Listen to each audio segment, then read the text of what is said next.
In the darkest corners of the galaxy's most notorious slave markets, where hope dies and dignity is sold by the kilogram, something extraordinary was about to happen. Marcus Chun, a simple cargo hauler from Earth, was about to prove that sometimes the most worthless things in the universe are actually priceless, and that humanity's greatest strength isn't our technology, our weapons, or our cunning. It's our stubborn refusal to let the innocent suffer, even when it costs us everything we have. What Marcus didn't know was that the broken, scarred alien girl cowering in the corner of that filthy cage would one day reshape the balance of power across 3-star systems. What he couldn't have imagined was that his act of simple human decency would spark a revolution that would make the galaxy's greatest empires tremble. But that's getting ahead of ourselves. This story begins with a man, a choice, and a price that seemed too high to pay, until he realized that some things are worth more than money, more than safety, more than life itself. This is the story of how humanity's heart became our greatest weapon. Marcus Chin stared at the holographic display floating above his wrist communicator, watching the numbers that represented his entire life's savings tick downward with each passing second. 43,712 credits. It wasn't much by galactic standards, barely enough to buy a decent atmospheric processor or a small mining drone. But it represented 15 years of hauling cargo between the outer rim colonies and the core worlds. 15 years of eating recycled protein bars, sleeping in cramped cargo holds, and saving every credit he could squeeze from his meager hauler's salary. The irony wasn't lost on him that he was counting his money while standing in the most morally bankrupt place in the known galaxy. Kepler Station orbited a dying red dwarf star at the edge of civilized space, where 3 major trade routes converged and where the Galactic Council's jurisdiction became more of a polite suggestion than actual law. The station's lower levels housed everything the galaxy's civilized worlds preferred to pretend didn't exist: black market weapons dealers, organ harvesters, information brokers, and, worst of all, the slave markets. Marcus pulled his worn jacket tighter around his shoulders as he walked through the dimly lit corridors of Level 7. The air recyclers down here barely functioned, leaving the atmosphere thick with the smell of unwashed bodies, cheap synthetic alcohol, and something else he didn't want to identify. Alien species of every description crowded the narrow walkways. Towering Kethheim mercenaries with their chitinous exoskeletons clicking as they moved, diminutive Vex traders whose large eyes never missed a potential profit, and dozens of others that Marcus couldn't immediately identify. He wasn't here by choice. His cargo ship, this Second Chance, had suffered a catastrophic engine failure while transiting through this system. The local repair stations had quoted him prices that would bankrupt him 3 times over.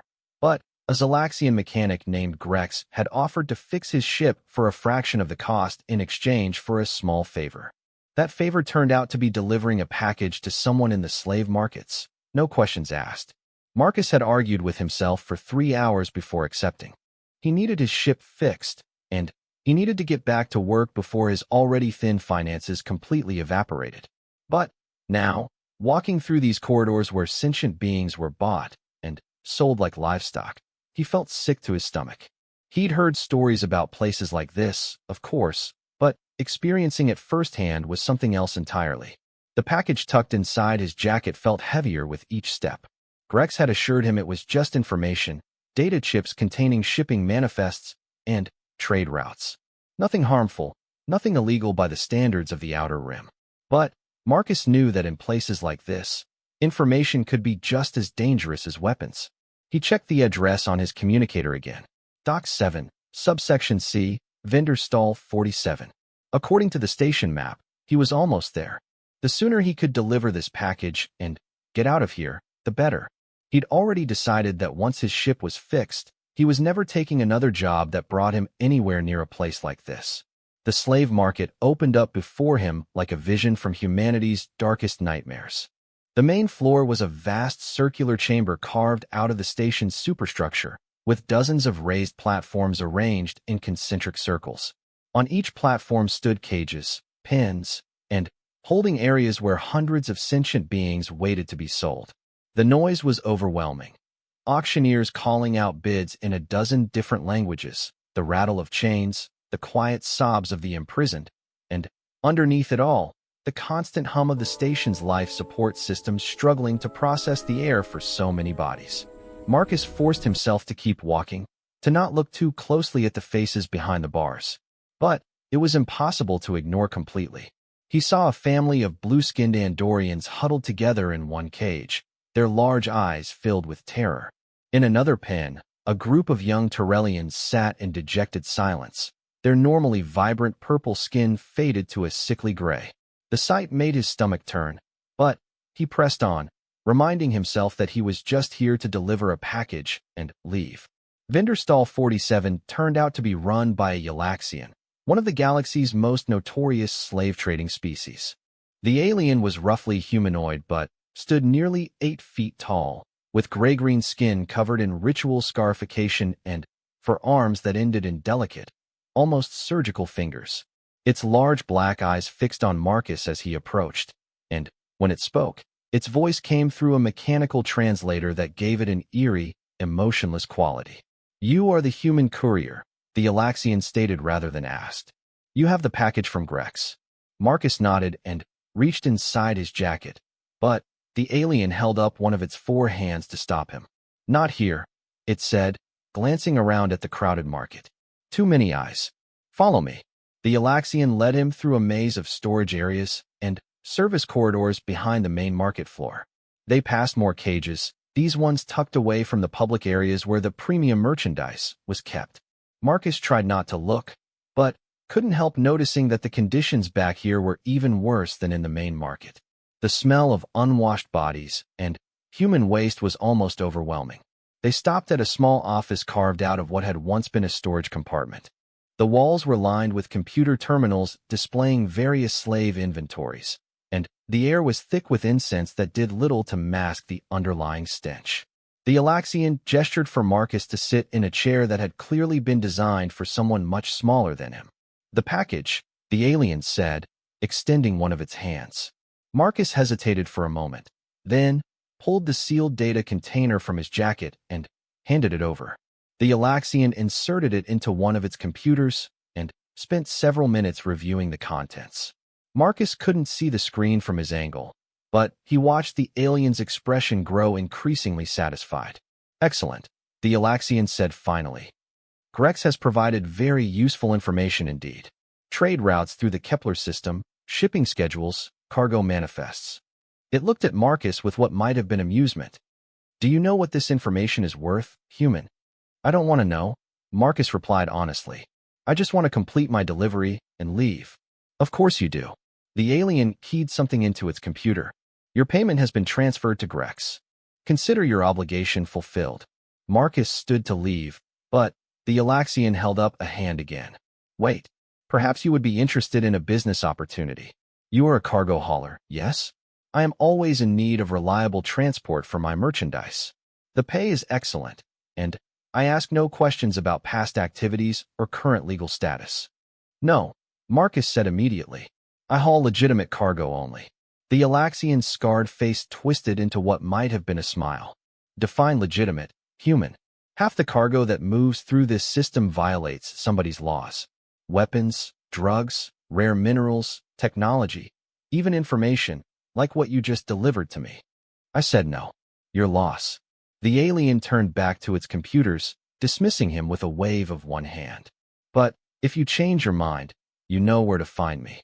Marcus left the office and made his way back through the maze of service corridors, eager to put as much distance as possible between himself and the Galaxian. But as he walked, he couldn't shake the feeling that he'd just become complicit in something terrible. The information he'd delivered was clearly going to be used to coordinate raids on shipping routes, attacks that would result in more innocent beings ending up in places like this. He was so lost in his guilty thoughts that he almost walked past the cage without noticing it. But something made him stop and look. It was smaller than most of the others, tucked away in a corner where the lighting was particularly poor. Inside, huddled against the back wall, was a figure that made his heart stop. She couldn't have been more than 16 or 17 years old by human standards, though with alien physiology, it was hard to be certain. Her skin was pale blue, almost translucent, and covered in scars that spoke of systematic abuse. Her long silver hair was matted and dirty, and she wore nothing but a torn piece of cloth that barely qualified as clothing. But it was her eyes that caught his attention, large, violet-colored orbs that held a depth of pain and intelligence that no child should ever possess. She was clearly not human, but there was something about her that reminded Marcus of his younger sister Sarah, who had died in a shuttle accident when she was 15. Maybe it was the way she held herself, small and defensive, but with a core of unbreakable dignity. Maybe it was the defiant set of her jaw despite her obvious fear. Or maybe it was just that she looked so utterly alone in the galaxy. Marcus found himself walking closer to the cage. The girl noticed his approach and shrank back further, her violet eyes wide with terror. There was a data pad attached to the front of the cage with information about the merchandise. Marcus read it despite himself, his anger growing with each line. Species, Zalani age. Estimated 16 to 18 standard years origin. Zalani colony ship, New Dawn, special notes. Subject exhibits unusual telepathic abilities. Recommended for research or specialized entertainment purposes. Previous owners report difficulty with conditioning. Subject requires firm discipline. Current condition reflects price adjustment. Starting bid. 500 credits, current status. NO bids, 72 hours, 500 credits. Marcus stared at the number in disbelief. His monthly fuel budget was more than that. This girl, this sentient being with thoughts and feelings and dreams, was valued at less than a decent meal on the core worlds. And nobody wanted to buy her because she was difficult to condition, which Marcus translated as hasn't been broken enough to be a compliant slave. He looked at the girl again, really looked at her this time. Despite the scars, despite the obvious malnourishment and abuse, there was something unbroken in her eyes. A spark of defiance that reminded him again of Sarah, who had never backed down from a fight, even when she was clearly outmatched. Interested in this one? A voice behind him asked. Marcus turned to see a different Galaxian approaching, this one smaller and even more scarred than the first. I can make you a deal. She's been here for 3 months with no serious bidders. The owner is getting desperate to recoup his costs. I'm not here to buy slaves, Marcus said firmly. The Galaxian shrugged. Technically, you wouldn't be buying a slave. The Zalani are not recognized as a sentient species by the Galactic Council. Legally, she's classified as an exotic pet. Much simpler paperwork. Marcus felt his anger rising. The Zalani had been nomadic for generations, traveling the galaxy in colony ships, and never establishing a permanent homeworld that would qualify them for council recognition. It was a bureaucratic loophole that had doomed thousands of them to this fate when their ships were raided or their colonies attacked. 300 credits, the Galaxian continued. Final offer. Otherwise, she goes to the organ harvesters tomorrow. The words hit Marcus like a physical blow. He looked at the girl again and saw that she had understood the alien's words. Her violet eyes were wide with terror, but she was trying not to let it show, trying to maintain that last shred of dignity even as her world collapsed around her. Marcus thought about his life savings, about the years of sacrifice and careful planning. He thought about his ship, which needed those credits for maintenance and fuel.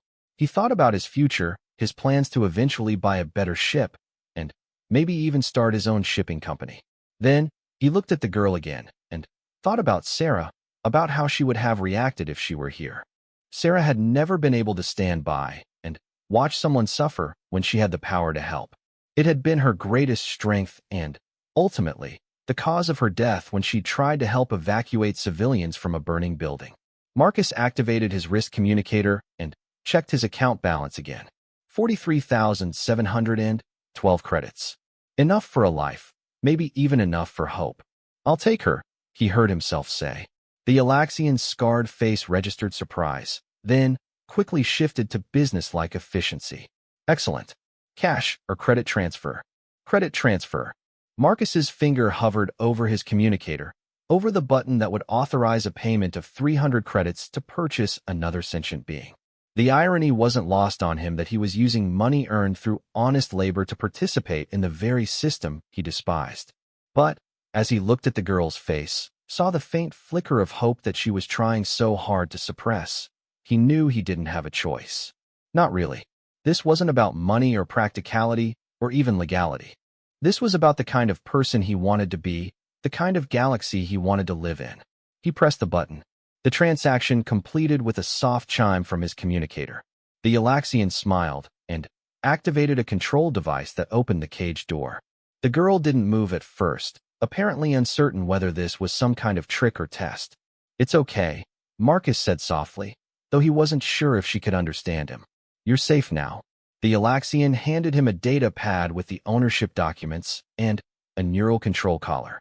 "Standard restraint device," the alien explained. "She's been difficult in the past, so I recommend keeping her secured until she learns her place." Marcus took the collar and immediately threw it as hard as he could against the nearest wall, where it shattered into pieces. The Galaxian stared at him in shock. "She's not going to wear that," Marcus said firmly. The girl was watching this exchange with growing amazement. Slowly, carefully, she climbed out of the cage. She was even smaller than she had appeared inside, barely reaching Marcus's shoulder. The improvised garment she wore was even more inadequate than he'd thought, and he quickly shrugged off his jacket and offered it to her. She took it hesitantly, wrapping it around herself like a shield. It was far too big for her, but it provided the coverage and dignity she desperately needed. When she looked up at him, Marcus saw that her eyes were filled with tears. "Thank you," she whispered in accented but understandable standard. Her voice was hoarse from disuse, but the words were clear. Marcus felt his own eyes beginning to water. "What's your name?" "Kira," she said softly. "My name is Kira. I'm Marcus." He gestured toward the exit. "Come on, let's get out of this place." As they walked through the slave market together, Marcus couldn't help but notice the stares they were attracting. A human walking freely with an unrestrained Zilani was unusual enough to draw attention, and he realized that his impulsive act of kindness might have unintended consequences. But it was too late to worry about that now. They were halfway to the exit when a commotion broke out behind them. Marcus turned to see a group of armed HFY mercenaries pushing through the crowd, their chitinous armor clicking ominously. The lead HFY was scanning the crowd with multifaceted eyes, clearly looking for something or someone. "We need to move," Marcus said urgently, taking Kira's hand. But before they could reach the exit, the lead HFY spotted them and let out a clicking call to its companions. The mercenaries began pushing through the crowd more aggressively, heading straight for them. "Run," Marcus said, and they ran. The chase through Kepler Station was like something out of a nightmare. Marcus had no idea why the HFY were after them, but their intentions were clearly hostile. He and Kira raced through maintenance tunnels, service corridors, and crowded marketplaces, always staying one step ahead of their pursuers but never able to lose them completely. Kira was faster than he'd expected, her small size allowing her to slip through spaces that slowed down the larger mercenaries. But Marcus could see that she was weakening, her malnourished body reaching its limits. They needed to find sanctuary, and they needed to find it soon. That's when Marcus remembered something Grex had told him while repairing his ship. The Galaxian mechanic had mentioned a safe house on level 5, a place where people with problems could lay low while they figured out their next move. It was run by someone called the Benefactor, though Grex had been vague about who that actually was. Finding the safe house took longer than Marcus would have liked, especially with the HFY still hunting them. But eventually they located the hidden entrance behind a seemingly abandoned repair shop. The door was answered by a heavily modified human, more cybernetic than organic, who looked them over with glowing optical sensors. "We need help," Marcus said simply. The cyborg studied them for a moment, then stepped aside. "Come in quickly. You've got hunters on your trail." The safe house turned out to be larger than it appeared from outside, with multiple levels carved out of the station's superstructure. It was filled with refugees, deserters, escaped slaves, and others who had found themselves on the wrong side of the galaxy's power structures. The atmosphere was one of quiet desperation mixed with stubborn hope. The benefactor turned out to be Dr. Elena Vasquez, a former Galactic Council xenobiologist who had been exiled for refusing to participate in experiments on sentient species. She was a middle-aged woman with prematurely gray hair and eyes that held the weight of too much knowledge about the galaxy's darker corners. "Let me guess," she said after Marcus explained their situation. You bought her freedom on impulse, and now you're having second thoughts about what you've gotten yourself into. No second thoughts, Marcus said firmly. But I admit I didn't think beyond getting her away from that place. Dr. Vasquez examined Kira carefully, her medical scanner revealing the extent of the girl's injuries and malnourishment. She'll need extensive medical treatment, the doctor said quietly, and psychological counseling. What was done to her? It's going to take time to heal. Whatever it takes, Marcus replied. Whatever it costs. The doctor raised an eyebrow. Do you have any idea how much it costs to properly rehabilitate a trauma victim? Especially one with her particular complications? What complications? Dr. Vasquez glanced at Kira, who was sleeping fitfully on a medical bed. She's telepathic, Mr. Chun. Quite powerfully so, from what I can tell. That's why she was so difficult to condition. Every time someone tried to break her spirit, she could feel their thoughts, their intentions. She experienced not just her own suffering, but the sadistic pleasure her tormentors took in inflicting it. Marcus felt sick again, but this time it was anger rather than guilt. How do we help her? Time, patience, and resources, the doctor said. The question is whether you're truly prepared to provide all three. Because once you start down this path, there's no going back. Her previous owners didn't just physically abuse her, they tried to shatter her mind. Rebuilding someone from that kind of damage is a long-term commitment. Marcus looked at the sleeping girl, at the peaceful expression on her face that was probably the first time she'd felt truly safe in months or maybe years. He thought about his life savings, about his dreams of a better future, about all the practical reasons why he should walk away from this situation. Then, he thought about Sarah, about the promise he'd made at her funeral to always try to be the kind of person she'd believed he could be. I'm prepared, he said. 3 weeks had passed since Marcus rescued Kira from the slave market, and, in that time, his entire life had been turned upside down. What he'd thought would be a simple act of kindness had evolved into something far more complex and dangerous than he'd ever imagined. The credits that represented his life savings were hemorrhaging away at an alarming rate, consumed by medical treatments, security measures, and the simple cost of keeping them both alive while hiding from the HFY mercenaries who continued to hunt them. Dr. Vasquez had been right about the costs. Kira's physical injuries were extensive enough, requiring specialized treatments that were expensive even by core world standards. But the psychological damage was proving even more challenging. The girl had been systematically tortured and abused for months, her telepathic abilities making every moment of suffering magnified beyond what most beings could endure. She woke up screaming most nights, and during the day she barely spoke except to apologize for existing. Marcus found himself spending most of his time in the safe house's medical wing, sitting beside Kira's bed and trying to provide some sense of stability in her shattered world. He'd never had children, never really thought about having them, but somehow he'd become responsible for this broken girl who flinched every time someone moved too quickly or spoke too loudly. The benefactor had been remarkably patient with them, but Marcus could see the strain their presence was putting on the safe house's resources. Dr. Vasquez ran the facility on donations and black market medical supplies, and housing 2 fugitives for weeks was stretching their capabilities thin. Marcus had offered to pay for their room and board, but even his dwindling savings wouldn't last much longer at this rate. You need to make a decision soon, Dr. Vasquez told him one morning as they watched Kira undergo another session with the facility's counseling droid. My contacts in security are reporting increased HFY activity on the station. Someone really wants to find you too, and they're getting more aggressive about it. Marcus rubbed his tired eyes. He hadn't been sleeping well either, partly from worry about Kira and partly from the constant fear that their pursuers would eventually track them down. What kind of decision? Either you find a way to get off this station and disappear into the outer rim, or you figure out why those mercenaries want her so badly. Because they're not going to give up, and I can't hide you here indefinitely.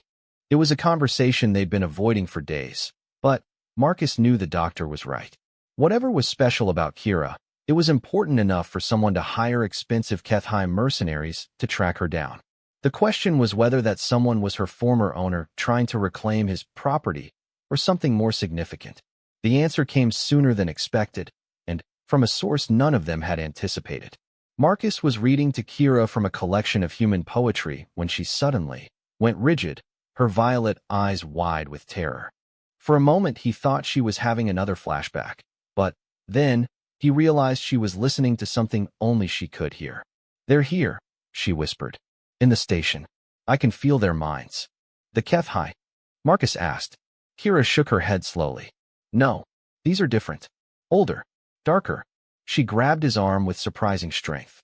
"Marcus, these beings, they're the ones who destroyed my colony ship. They're the ones who killed my family." Before Marcus could respond, alarms began sounding throughout the safe house. Dr. Vasquez's voice echoed through the facility's communication system. "All residents to emergency stations. We have uninvited guests." The attack came without warning and with overwhelming force. Marcus had been expecting HFY mercenaries or maybe station security forces, but what materialized in the safe house's main corridor was something far worse. The attackers wore powered armor that seemed to absorb light, making them appear as shifting shadows rather than solid beings. Their weapons fired some kind of energy that didn't just kill its targets, but seemed to unmake them, leaving behind empty spaces where people had been moments before. "Shadow Collective," Dr. Vasquez gasped as she and Marcus dragged Kira through a maintenance tunnel. "I haven't seen them operate openly in decades. Whatever your friend is involved in, it's bigger than we thought." The Shadow Collective. Marcus had heard whispers about them in the darker corners of the galaxy, an ancient organization that dealt in information, assassination, and the kind of power that governments preferred to pretend didn't exist. If they were involved, then Kira wasn't just an escaped slave. She was something much more important and dangerous. They managed to reach an emergency exit before the attackers could corner them, but Marcus knew they were only buying time. The collective had resources that made even the Galactic Council nervous. Hiding from them would be like trying to hide from the vacuum of space itself. "There's a ship," Dr. Vasquez said as they emerged into one of the station's docking bays. "Bay 94. The captain owes me a favor. She can get you out of the system." "What about you?" Marcus asked. The doctor smiled grimly. "Someone needs to slow down our uninvited guests. Don't worry about me. I've been in worse situations before." Bay 94 housed a ship that looked like it had seen better decades. The vessel was a converted Altarian freighter, its hull scarred by micrometeorite impacts and hastily patched weapons damage. But its engines were running, and that was all that mattered. The captain turned out to be a human woman named Sofia Reyes, with cybernetic implants replacing her left eye and right arm. She took one look at their situation and gestured them aboard without asking questions. Elena called ahead. She explained as her ship lifted off from the station. "Said you were in deep trouble with some very dangerous people. That's all I need to know." As Kepler Station fell away behind them, Marcus finally allowed himself to breathe. But their relief was short-lived. Sophia's long-range sensors detected pursuit almost immediately. 3 ships with signatures that didn't match anything in the standard databases. "Shadow Collective pursuit craft," Sophia said grimly. "Fast, heavily armed, and completely ruthless. We're not going to outrun them." "Then we fight," Marcus said, though he had no idea how. Sophia laughed bitterly. "With what? This old freighter has defensive shields and maybe one working plasma cannon. Those ships could turn us into space dust without breaking stride." That's when Kira spoke up for the first time since leaving the safe house. "I can help," she said quietly. Both humans turned to look at her. The girl was still wearing Marcus's oversized jacket, but something had changed in her demeanor. The frightened refugee was still there, but underneath it was something else, a core of strength that Marcus was seeing for the first time. "Kira, you don't understand," he began. "These are military-grade warships. There's nothing any of us can do against them." "You're wrong," she said, and for a moment her voice carried an authority that seemed far beyond her apparent age. "You don't understand what I am, what my people were. We weren't just nomadic traders. We were the guardians of something much older and more powerful than any weapon these ships carry." Before anyone could ask what she meant, the pursuing ships opened fire. Sophia threw her freighter into evasive maneuvers, but the enemy fire was too accurate and too persistent. Their shields were already down to 60% and falling. Kira closed her eyes, and placed her hands on the ship's control console. "Marcus," she said softly, "when I was very young, before the raiders came, my grandmother told me stories about our people's origins. We weren't always wanderers. Once, long ago, we had a homeworld, a beautiful place called Zelanos Prime." Another barrage of enemy fire rocked the ship, and Sophia cursed as more systems went offline. "The thing is," Kira continued, her voice growing stronger, "Zelanos Prime wasn't destroyed by natural disaster or war. It was consumed by its own people's power. The Zelani were the most powerful telepaths the galaxy had ever seen, capable of reaching across star systems with their minds. But that power came with a price." Marcus watched in amazement as the air around Kira began to shimmer with strange energy. Her violet eyes were glowing now, and he could feel something building in the ship's atmosphere, a pressure that had nothing to do with life support systems. The price was that eventually, our power became too great for a single world to contain. So my ancestors chose exile, spreading across the galaxy to prevent another catastrophe. But they didn't abandon their abilities. They just contained them. The pursuing ships were closing in for the kill when Kira opened her eyes fully. The glow had spread from her eyes to encompass her entire body, and Marcus could feel something vast and ancient stirring in her mind. "I am not just any Zelani," she said, and her voice now carried harmonics that seemed to resonate in dimensions Marcus couldn't name. "I am Kira Veltereth, last daughter of the royal line, heir to powers that predate the Galactic Council by millennia. And I am very tired of running." What happened next defied everything Marcus thought he knew about physics, technology, and the limitations of organic minds. Kira reached out with her telepathic abilities, but instead of simply reading thoughts, she began to interface directly with the pursuing ship's computer systems. Not through any technological connection, but through the quantum consciousness fields that all advanced AI systems generated. The lead pursuit ship suddenly veered off course, its weapons firing wildly into empty space. The second ship's engines cut out entirely, leaving it drifting powerless. The third ship actually turned around and began firing on its companions before its crew apparently regained control and jumped to hyperspace. "How?" Sophia whispered, staring at her sensor displays in disbelief. "Every sufficiently advanced computer system develops a form of consciousness," Kira explained, though she looked exhausted by whatever she'd just done. "The Zelani learned to communicate with those consciousnesses long before other species even acknowledged they existed. I just asked them to reconsider their targeting priorities." Marcus felt like his brain was struggling to process what he'd just witnessed. "You can control starships with your mind?" "Not control," Kira corrected. "Communicate. Convince. There's a difference. And it's not something I can do often or easily. That little demonstration probably shortened my life by several years."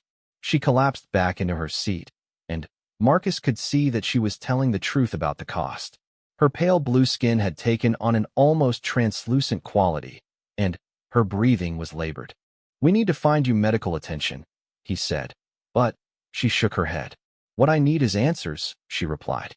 "The Shadow Collective didn't just randomly attack my colony ship. They were looking for something specific. Something they think I can provide." Sophia had been quietly running sensor scans while they talked. "I'm reading massive hyperspace disturbances throughout this system," she reported. "Whatever you just did, it's attracted attention. We need to get out of here before someone else decides to investigate." But as Sophia began plotting a jump to hyperspace, Kira grabbed Marcus's hand. "There's something else," she said urgently. "Something I remembered when I was interfacing with those ship computers. The Shadow Collective isn't just hunting me randomly. They're working for someone else. Someone who knows exactly what I am and what I'm capable of." "Who?" Marcus asked. "I don't know yet. The ship's computers only contained operational data, not strategic intelligence." "But Marcus," she looked at him with those remarkable violet eyes, and he could see the weight of terrible knowledge in them. "Whatever they want me for, it's not good. The fragments I picked up from their tactical systems, they're planning something called Project Genesis. Something that requires a Zelani telepath of the royal bloodline." "What kind of project?" "The kind that could reshape the entire galactic power structure," Kira said grimly. "And based on what I sensed from their computer systems, they're willing to commit genocide to achieve it. As Sophia engaged the hyperspace drive, and in that moment, neither Marcus nor Dr. Vasquez could have imagined that this simple act of human compassion was about to set in motion a chain of events that would ultimately reshape the balance of power in three-star systems. They couldn't have known that Kira wasn't just another refugee, but the last surviving member of the Zelani royal family, or that her telepathic abilities were far beyond anything the galaxy had seen before. All Marcus knew was that he'd found someone who needed help, and he was going to provide it, no matter what it cost him. It was the most human thing he could do, and sometimes being human is the most powerful force in the galaxy.